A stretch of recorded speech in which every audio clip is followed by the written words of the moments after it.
প্রাক্তন পুলিশ কর্তা সলিল ভট্টাচার্যের কাছে শুরুতেই আসবো। আমি এই আলোচনায় দেখাবো যে গতকাল লীনা গঙ্গোপাধ্যায় মানে যার প্রযোজনা সংস্থা এবং এই প্রযোজনা সংস্থার অন্যতম কর্ণধার যিনি লীনা গঙ্গোপাধ্যায় একেবারে কার্যত দায়টা পুরোপুরি ঠেলে দেওয়ার চেষ্টা করেছেন রাহুল বন্দ্যোপাধ্যায়ের বিরুদ্ধে। আমি বলছি গোটা বিষয়টার ওপর এখনো পর্যন্ত প্রযোজনা সংস্থা বা প্রযোজনা সংস্থার কর্ণধারের বিরুদ্ধে কেন কোনো তদন্তের আওতায় আনা হবে না, কেন এফআইআর দায়ের করা হবে না? সলিলদা দেখো, সবচাইতে দুঃখের কি জানো তো, আমি প্রথম দিন থেকে রাত্রিবেলা থেকে বলছি এটা একটা গ্রস ক্রিমিনাল নেগলিজেন্স।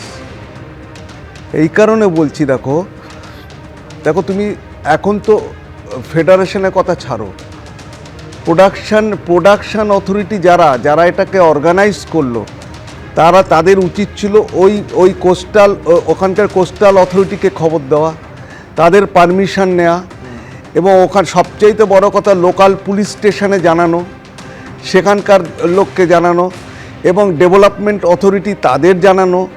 আর সবচাইতে বড় কথা দেখো, একটা আনন্যাচারাল ডেথ কেস হয়েছে, বলতে নেই, এরকম যেন কখনো না হয়। আজকের আমরা এই চ্যানেলে বসে আমাদের মধ্যে কেউ যদি অসুস্থ হয়ে যায় এবং অসুস্থ হওয়ার পরে তাড়াতাড়ি এখান থেকে একটা গাড়িতে করে রুবি হাসপাতালে নিয়ে যাওয়ার সময় পথিমধ্যে তার যদি মৃত্যু হয়, তাহলে যে কেসটা হয় একটা আনন্যাচারাল ডেথ কেস হয়ে আছে, তার উপরেই রয়েছে। কেন ভারতীয় ন্যায় সংহিতা অনুযায়ী তার এগেনস্টে একটা ক্রিমিনাল নেগলিজেন্স কেস স্টার্ট হবে না? ইমিডিয়েটলি করা উচিত। ওই সমস্ত প্রোডাক্ট, দেখো ড্রোন চলছিল, তার মানে শুটিং ওয়াজ অন। যে বলেছে যে আমাদের শুটিং শেষ হয়ে গিয়েছিল, দায়িত্বটা হচ্ছে যে মারা গেছে তার উপরে। কে জিজ্ঞেস করবে? কে উত্তরটা দেবে? সে তো আজ নেই। সুতরাং সবচাইতে বড় কথা হচ্ছে পোস্টমর্টম এবং ভিসেরা এক্সামিনেশন। না, আমি বলছি একেবারে সলিলদা প্রোডাকশন ম্যানেজার তিনি একেবারে ডাহা মিথ্যে কথা বলছেন। কারণ স্পষ্ট তিনি বলছেন যে যখন ঘটনাটা ঘটেছে প্যাক আপ হওয়ার পর, অথচ সেই সময় শুটিং চলছিল, মানে ক্যামেরা রোল চলছিল। তার মানে আমি বলছি ড্রোন চলছিল। আমি বলছি তার মানে গোটা বিষয়টাকে তদন্তটাকে অন্যদিকে ঘুরিয়ে দেওয়ার সচেতন প্রয়াস হয়েছে। আমি জানি না যে এর মধ্যে কোনো বিষয়টাকে আসল সত্যকে ধামাচাপা দেওয়ার চেষ্টা হয়েছে কিনা। এই প্রোডাকশন ম্যানেজারের বিরুদ্ধে, এই প্রোডাকশন হাউসের অন্যতম কর্ণধারের বিরুদ্ধে কেন মামলা রুজু হবে না, কেন এফআইআর হবে না? এ তো মানে আপনি বলছেন যে দিনের আলোর মতো স্পষ্ট। দিনের আলোর মতো পরিষ্কার খালি নয়, তুমি দেখো যদি পোস্টমর্টেমে দেখবে লাঙে একটা ইডিমা হয়ে গেছে। এই সোডিয়াম ক্লোরাইড, যেটা ম্যাক্সিমাম যদি খায় ওটা, তাহলে এটাকে ফুলে যায়, এটা ইডিমা হয়ে যায়।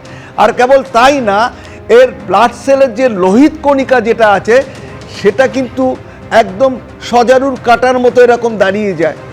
সুতরাং এটা তো গেল একটা। ভিসেরা তো ফরেন্সিক স্টেট মেডিসিন তো আরও অনেক কিছু তথ্য বার করবে।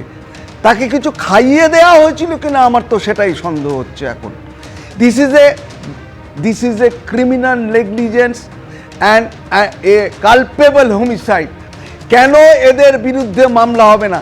আজকে ফেডারেশন নিশ্চুপ, এমনি সময় ফেডারেশন গলাবাজি করে ফাটিয়ে দিচ্ছে টালিগঞ্জ, এবং সেখানে কাজ পাবে যারা শিল্পী, তারা কাজ পাবে। কার কতটা ইয়ের প্রতি কি বলে ফেডারেশনের প্রতি আনুগত্য আছে তার উপর নির্ভর করে যে সে কতটা কাজ পাবে, কতটা কাজ পাবে না। এবিপি আনন্দ, এগিয়ে থাকে, এগিয়ে রাখে।